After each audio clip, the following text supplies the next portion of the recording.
گناہوں کی عادت چھڑا میرے مولا۔ میں آپ کو خود اپنا تجربہ بتاتا ہوں کہ سن 1978 میں، یعنی آج سے تقریباً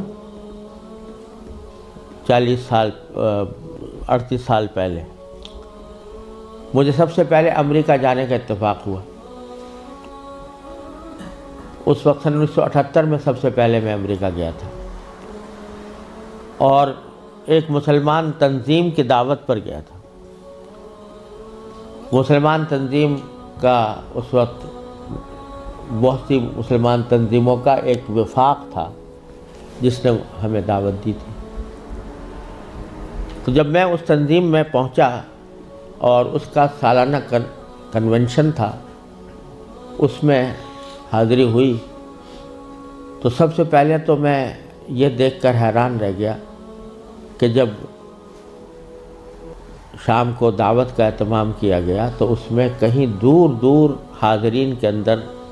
اسلام اور دین کا کوئی شائبہ نظر نہیں آتا تھا۔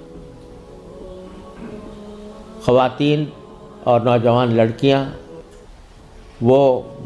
مردوں کے ساتھ اور نیم برہنہ لباس میں بیٹھی ہوئی تھی، اور پھر اعلان یہ کیا گیا کہ اگر کسی کو حلال کو کھانا کھانا ہو تو مچھلی استعمال کریں، جس کا مطلب یہ تھا کہ کھانے میں حلال کا بھی کوئی فکر نہیں تھی۔ وہاں بیٹھنا مشکل ہو گیا، ہم لوگ کہیں الگ چلے گئے۔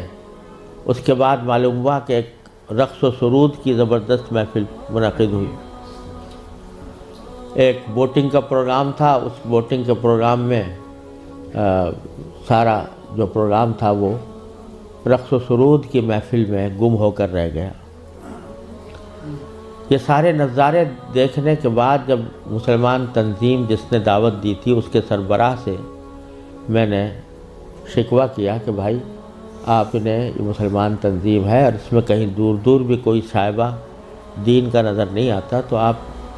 کیا کرتے ہیں، کس وجہ سے آپ نے یہ اجتماع منعقد کیا ہے؟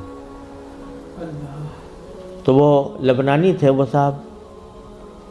جن سے میں نے شکوہ کیا، تو اس کے جواب میں ان کی آنکھوں میں آنسو آنے لگے اور کہنے لگے مولانا آپ صحیح کہتے ہیں، لیکن یہ وہ قوم ہے کہ جس کے بارے میں بس ہم اتنا چاہتے ہیں کہ یہ کم از کم اپنے آپ کو مسلمان کہتی رہے۔ یہ اگر ہم یہ سمجھتے ہیں کہ اگر یہ صرف اپنے آپ کو مسلمان کہتی رہے تو یہ بھی ہماری کامیابی ہے، ورنہ اس کو اسلام سے کوئی تعلق رہا نہیں۔ ان کے آباء و اجداد کھانے پینے کی تلاش میں، تجارت اور معیشت کی تلاش میں یہاں آئے تھے، ان کو اپنے بچوں کی تعلیم و تربیت کی کوئی فکر نہیں تھی۔ یہ اسی ماحول کے اندر پلے بڑے ہیں اور اس کے نتیجے میں ان کو دور دور بھی کہیں ان کے اندر کوئی شائبہ دین کا نظر نہیں آتا۔ ہمارا کام صرف یہ ہے کہ ان کو اس بات پر جمع کر لیں کہ بھئی تم مسلمان ہو، اپنے آپ کو مسلمان کہتے رہو، ورنہ اسلام کی کوئی چیز ان کے اندر باقی نہیں رہی۔ یہ منظر میں نے سن 1978 میں اپنی آنکھوں سے دیکھا اور یہ عبرت ہوئی کہ اگر مسلمانوں نے اپنے بچوں کو، اپنی نسلوں کو صحیح تعلیم و تربیت دینے کی طرف توجہ نہ دی تو اللہ بچائے یہ اس بات کی کا اندیشہ ہے کہ اللہ بچائے جو آنے والی نسلیں ہیں وہ اللہ بچائے مرتد نہ ہو جائیں، اور اگر خدا نہ کرے ہماری اس بے توجہی اور غفلت کی وجہ سے ایسا ہوا کہ ہماری نئی نسلیں گمراہ ہوئیں، غلط راستے پر گئیں، تو اس کا وبال ہمارے اوپر ہو، کیونکہ قرآن کریم کا ارشاد یہ ہے کہ ایھا الذین آمنوا قوا انفسکم واہلیکم نارا۔ جہنم سے بچانا صرف انسان کے لیے اپنا فرض نہیں ہے کہ وہ خود اپنے آپ کو بچائے، بلکہ اپنے گھر والوں کو بچانا بھی اس کی اپنی ذمہ داری۔ اور یہ بڑے شرم کی بات ہوگی کہ ہمارے آباء و اجداد نے ہمیں اللہ تعالیٰ کے فضل و کرم سے ایمان اور اسلام کی دولت ورثے میں عطا فرمائی، اور ہم اپنی اولاد کو اللہ بچائے غلط راستے کے اوپر ڈالنے کے ذمہ دار بنے۔ اس سے زیادہ شرم کی، اس سے زیادہ